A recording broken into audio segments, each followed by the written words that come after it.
The air tastes like copper and ozone. Above the Babylonian plain, the sky does not darken, it splits. A sound like grinding metal mixed with screaming wind tears across the river valley. The temperature spikes, the humidity drops to nothing. Ezekiel falls to his knees, not from devotion, from neurological overload. His brain cannot process what his eyes are seeing. Wheels, massive, burning, intersecting at impossible angles, and every inch of their rims covered in wet, human eyes that blink in unison. The eyes see him, all of him. They see the lie he told yesterday. They see the hatred he hides from his wife. They see the fear he will not name. The wheels scream as they turn, a mechanical shriek like bone grinding against steel, and the heat radiating from them peels the moisture from Ezekiel's skin. His nostrils burn, his retinas ache. This is not a metaphor. This is not a gentle vision. This is a biopsy of reality. The question that will haunt scholars and mystics for 3,000 years is simple. Why does the creator of the universe design his messengers to look like cosmic nightmares of geometry and fire? Why does every biblical encounter with these beings result in the same reaction? Paralysis, terror, and the immediate certainty of death.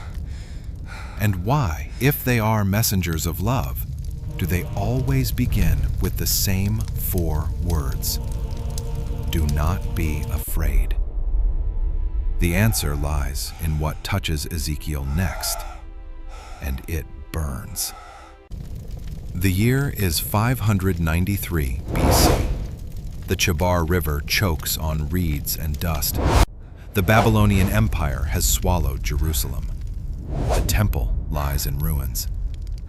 Ezekiel sits in exile, 30 years old, a priest without a temple, a man stripped of his identity. He believes God has abandoned his people. He believes he is alone. He is wrong. God has not abandoned them. He has sent his machinery.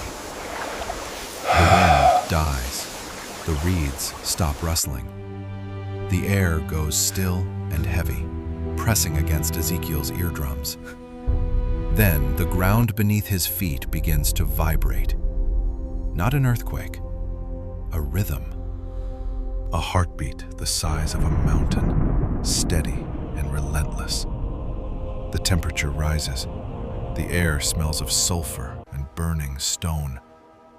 A storm comes from the north, not a weather pattern, a wall of darkness shot through with continuous lightning, surrounded by brilliant light.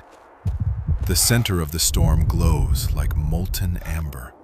The heat radiating from it is intense, baking the earth, turning the mud at the river's edge to cracked ceramic. Ezekiel's mouth goes dry. His hands shake. From the center of the fire, 4 living creatures emerge. Each has the form of a human, but the similarity ends there. Each creature has 4 faces. The face of a human looks forward. The face of a lion looks to the right. The face of an ox looks to the left. The face of an eagle looks behind. They have no need to turn their heads. They see everything simultaneously. Each creature has 4 wings. 2 wings stretch upward, touching the wing of the creature beside it, forming a canopy of vibrating, living leather that blocks out the sky. 2 wings cover their bodies, hiding their torsos from view. Their legs are straight, gleaming like burnished bronze, ending in hooves like those of a calf. The hooves strike sparks against the earth. Fire flashes between the creatures. Lightning shoots out from the fire. They move like the lightning itself. No turning, no pivoting, no acceleration. They simply flash from one position to another as the spirit inside them wills. The sound of their wings is like the sound of many waters, like the voice of the Almighty, like the thunder of a cataract. But the wheels are worse. Beside each living creature is a wheel, the Ophanim, thrones, the chariot of the divine. Heavens shake. They are massive, towering over the creatures. They our intersect, might. one wheel vertical, one horizontal, spinning perpendicular to one another. They gleam like topaz, like beryl, like the gleam of ice. They move in any direction without rotating. They dart to the east, then the west, then north, instantly, impossibly, the inner wheel spinning within the outer. The sound they make is jixie, metal against living tissue, a grinding shriek that makes Ezekiel's teeth ache and his bones resonate. And the eyes. The rims of the wheels are high and awesome. They are full of eyes all around, hundreds of them, thousands. Wet, human, unblinking. They cover every inch of the rim, staring outward, staring inward, staring at Ezekiel. They see his thoughts before he thinks them. They see his shame, his secret lust, his hidden violence, his cowardice. The eyes represent total surveillance, total knowledge, the complete absence of any hidden thing. There is no such thing as privacy in the presence of the Ophanim. The terror is not psychological, it is cellular. Ezekiel's body recognizes that he stands before entities operating on physical laws he has no names for, dimensions he cannot perceive, intelligences that predate the formation of the earth. He falls face down in the dirt. His nervous system cannot process the glory. He collapses, not praying, not speaking, simply shutting down under the weight of the many-eyed. But Ezekiel is only seeing the support staff, the ushers, the threshold guardians. Above the crystal expanse that stretches over the heads of the living creatures, above the frozen sea of glass, above the throne itself, there are beings so terrifying that the many-eyed wheels seem like child's toys. We are going higher, and it involves fire.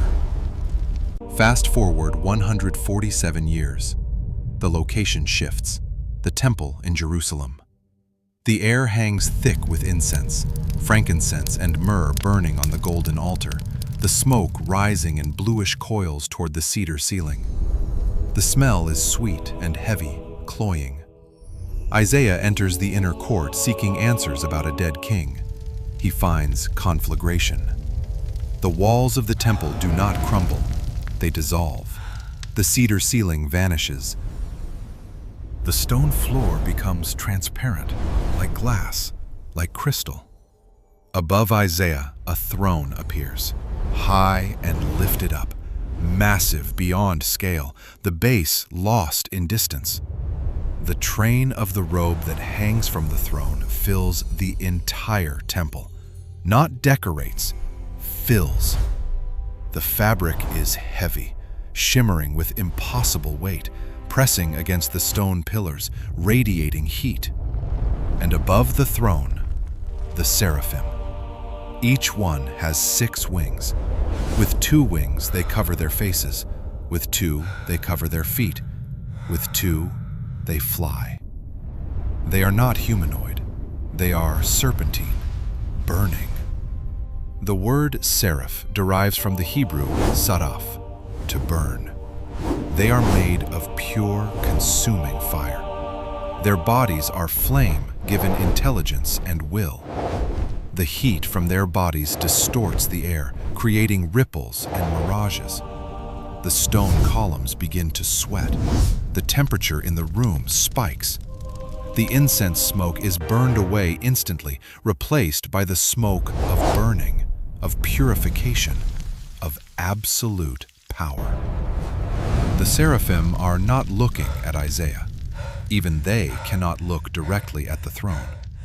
They cover their faces with their wings. They are the highest order of the angelic host, the ones who stand in the immediate presence of the Creator, and they humble themselves entirely before the glory.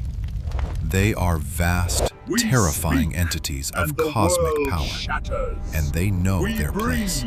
Then they speak. They call out to one another, and their voices are not gentle. They are thunder. They are the sound of mountains collapsing, of oceans tearing apart, of stars being born. Holy, holy, holy is the Lord of hosts. The whole earth is full of His glory. In Hebrew, repetition signals intensity. To say something twice is extraordinary. To say it 3 times breaks the language. There is no word for holiest, so they say holy 3 times. The weight of the word, spoken by beings made of fire in the throne room of the infinite, physically shakes the architecture of heaven. I am a man of At the sound of their unclean voices, lips, the and doorposts my of the eyes have temple seen the shake. King. The foundations tremble. I am The ruined. thresholds rattle. Woe, The room fills woe with to smoke, me. not I the am of gentle unclean incense, lips. but the smoke of burning, Within this divine pressure, smoke, the line of the between atmosphere purity and itself destruction combusting blurred. under the weight It of was the both declaration. beautiful. The sound is so loud that Isaiah's ears ring. His chest vibrates. He tastes copper. Isaiah does not worship. He does not feel awe. He feels ruin. He screams, "Woe is me! I am a man of unclean lips, and I live among a people of unclean lips, and my eyes have seen the King, the Lord of hosts." Isaiah is not being modest. He is being precise. He understands the physics of holiness. He is imperfect. He is flawed. He is organic matter standing in the presence of absolute, unfiltered, nuclear-grade purity. He knows what happens next. The fire will consume him. The glory will incinerate him. He is a piece of dirty parchment thrown into a furnace, and he knows it. He waits for annihilation. But the Seraphim do not attack. They do not destroy. One of them stops singing. The sound cuts off abruptly, leaving a ringing silence. The burning creature turns. It descends from the throne, flying toward the altar with terrifying speed. The heat from its body warps the air, creating shock waves. It reaches the altar with its 6 wings still covering its face, still humble even as it wields the power to unmake worlds. It takes a pair of tongs. Live coals burn on the altar, not charcoal, living fire. The Seraphim picks up a single coal. The heat is so intense that the metal tongs should melt, but the Seraphim is made of fire more intense than any earthly flame. It holds the burning coal and turns toward Isaiah. Behold, Isaiah your cannot iniquity move. is taken away, He cannot run. and your sin is He purged. lies on the transparent floor, looking up at the creature of flame descending upon him. The Seraphim flies directly to him. The heat grows unbearable. Isaiah's skin tightens. His hair stands on end. The air burns his lungs. The Seraphim extends the tongs. It presses the burning coal against Isaiah's mouth. The flesh sizzles. The pain is absolute, a brand, a cauterization, a violent surgery performed without anesthetic. Isaiah The screams. foundations The tremble smell of at burning my human command. tissue fills the temple. Whom shall I The send? coal sears his lips, his And tongue, who the will roof go of his for mouth. us? It is agony. It is violation. It is intimate and terrible and absolute. Then the Seraphim speaks. Its voice is like the sound of many waters, like the grinding of the Ophanim, like the voice that spoke the universe into existence. See, this has touched your lips. Your guilt is taken away. Your sin is atoned for. Here am I. The fire does not destroy Isaiah. Send me. It purifies him. Here am The coal, I. which should have reduced his head to ash, instead burns away the falsehood. It cauterizes the wound of his corruption. The terror is not the end. The terror is the process. Isaiah lies gasping on the floor. The pain subsides into a strange, glowing warmth. His lips feel heavy, charged, electric. He is changed. The fear does not evaporate. It transforms into something else. Readiness, permission, access. Then the voice comes. Not the voice of the Seraphim, the voice, the one that shakes the foundations. Whom shall I send, and who will go for us? Isaiah stands up. His legs are steady. He looks into the smoke and the fire and the shimmering glory, and the terror is still there, but it is no longer paralyzing. It is energizing. He has faced the absolute extreme of cosmic horror and survived. He has been burned clean. He has been seen entirely and not destroyed. He opens his mouth, the mouth that still smolders, the lips that bear the brand of the coal, and he speaks into the thunder. Here am I. Send me. The silence that follows is deeper than the silence before the wheels appeared. It is the silence of a door opening, the silence of a transformation completed, the silence of a human being who has been through fire and emerged as something else. This is why the angels are terrifying. This is the answer to the question posed in the dust of Babylon. They are terrifying because they are real. They are not human projections of comfort. They are not softened, sanitized, domesticated spirits. They are the reflection of a creator who is wholly other, a being of such absolute purity that proximity to him burns. The Ophanim, with their hundreds of eyes, show us that we are entirely known. Every secret, every shame, every hidden cruelty exposed to total surveillance. The Seraphim, with their burning bodies, show us that true holiness is not gentle. It is a refining fire. It is a power so absolute that it destroys everything false, everything corrupt, everything dead. We encounter them and we fall, because our illusions cannot stand in their presence. Our pretense evaporates. Our self-sufficiency turns to ash. The angels do not terrorize us for sport. They terrorize us because they are operating on frequencies of reality that our sin-dulled senses cannot handle.